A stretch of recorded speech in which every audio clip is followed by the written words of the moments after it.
Hi, my name is Jordan Danks. Wanted to share with y'all a little bit of background on me before we get to the important stuff. So I was lucky enough to grow up on the sidelines at Texas Stadium as the daughter of a Dallas Cowboy cheerleader. And while rhythm and kick line skills did not run in the family, the love of football did.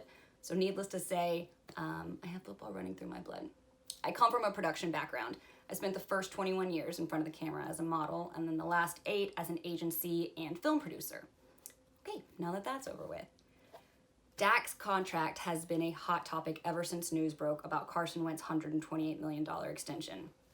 And when you look at what Dak accomplished this last season and in the past couple seasons, it's hard to argue that he doesn't deserve the same deal. And then when you compare the two, while they're both similar in numbers, Dak's consistency proves to be more valuable. Dak is 32-16 as a starter. He's thrown 67 touchdowns to just 25 interceptions.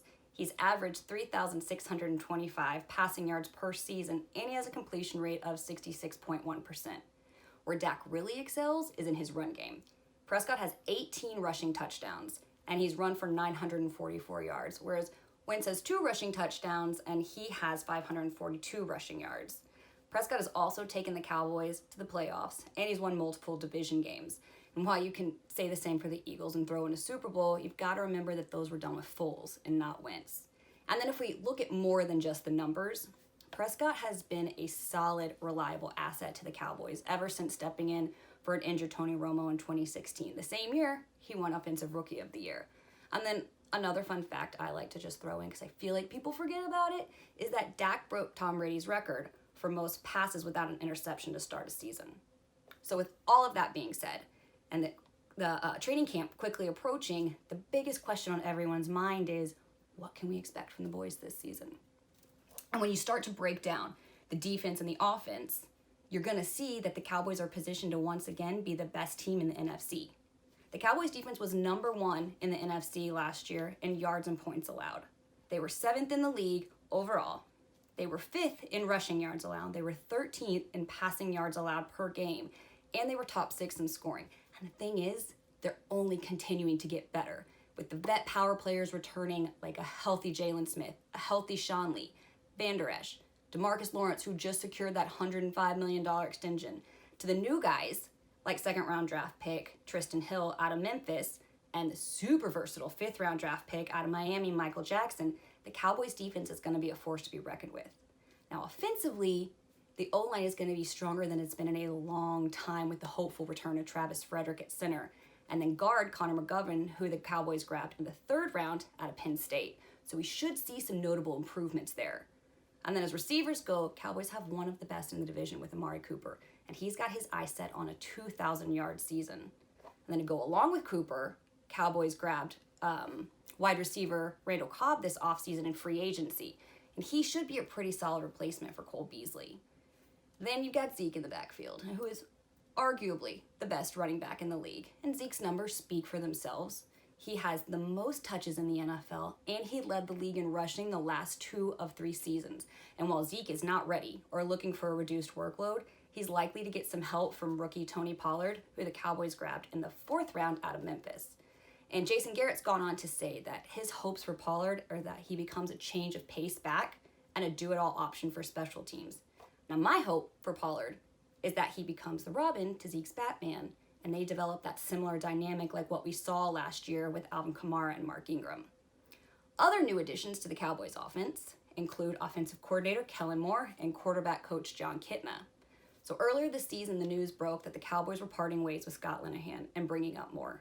And their hopes with Moore are that he can bring a fresh viewpoint, and with that change, a new, young perspective to the offense. Moore is also the youngest offensive coordinator in the NFL since the Redskins named Sean McVay their OC in 2014. And wide receiver Michael Irvin has gone on to say that this transition from offensive coordinator Scott Linehan to Moore is much like when the Cowboys got rid of 2-year offensive coordinator Dave Shula and brought in Norv Turner in '91. And what we've heard is that the Cowboys are really hoping that Moore can recreate this offense like Norv Turner did and have that same impact while bringing his former quarterback knowledge and these new creative, innovative plays to the offense.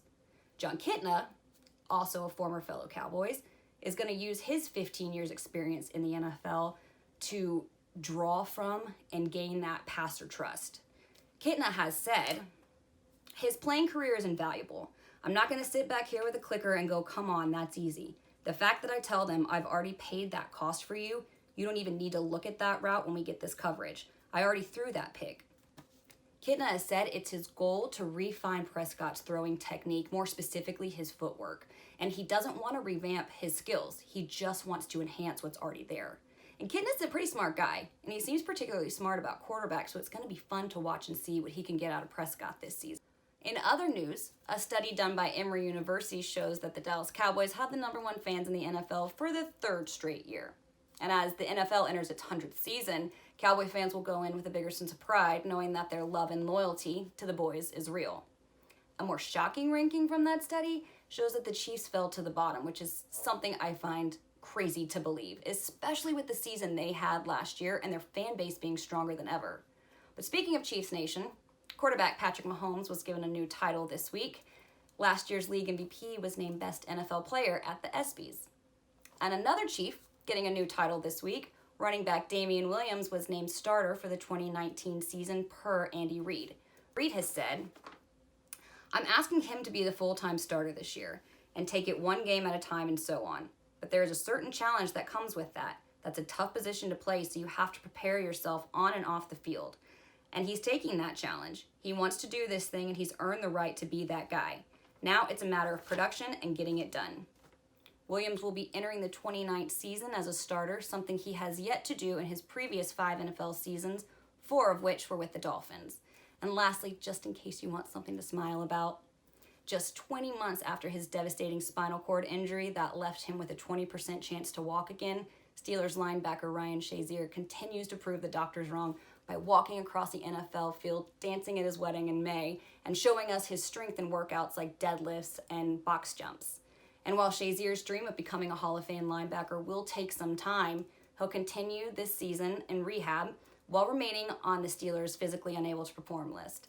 And his role will still be an important one, as he will be helping coaches by working with linemen in practice and watching film. I'm Jordan Danks. To stay updated on the latest and greatest NFL news, watch us on Chat Sports.